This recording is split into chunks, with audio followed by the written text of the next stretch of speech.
gearing up to do a fardriver conversion. We're going to be ditching this.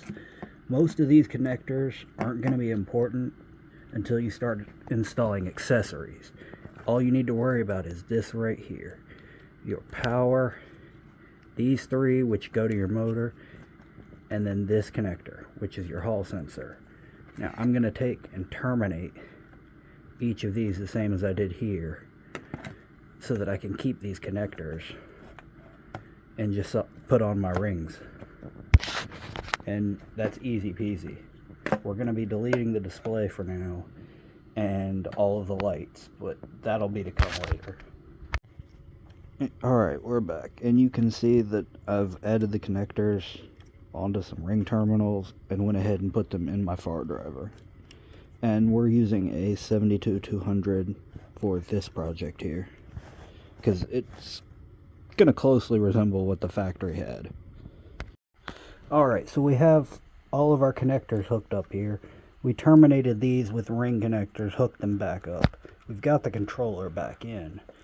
And I opted to keep the dual battery setup, so I'm keeping the battery balancer here.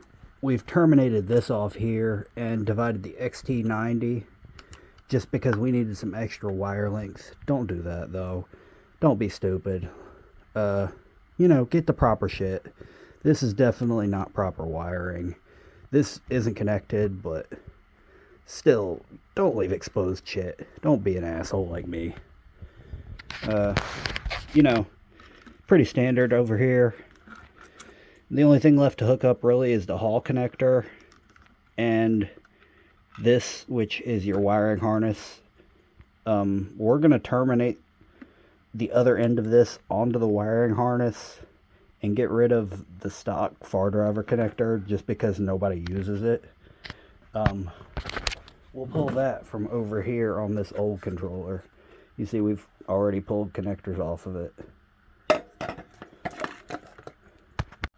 Alright, here's the fardriver harness, and I went ahead and cut this off. This is the stock fardriver connector, but everything I've been reading says nobody uses this. Do this at your own risk though. Econic makes an adapter. There's a few other companies. I'm going to splice this in, since this came off the factory harness, with some butt connectors. Again, not necessarily the right way to do it, but it's the way I'm going to do it for now. I'll probably come back and fix it later. Make sure you bundle up all the wires that were there together so that you know what you have. You know, match your color to color, and you should be good to go. I've already went ahead and hooked up most everything else. I got all this from Econic. I highly recommend them. They've got a good deal on pre-wired setups. Okay, as you can see, we have everything wired up. Our hall sensor connector is butted in. We've got everything spliced. We're ready to put power to it. Tip for when you first put power to it, make sure your batteries are turned off. That way you don't overcharge and spark things. We're going to try and see how this goes. Alright, once you have your batteries in, you basically are just going to follow your normal pairing guide. Pair it with your Bluetooth or your PC, however you're going to tune it, and you'll start tuning it. So, let's see what our test does. 47.2 volts, that's a good sign. We've got chirping, that's a good sign.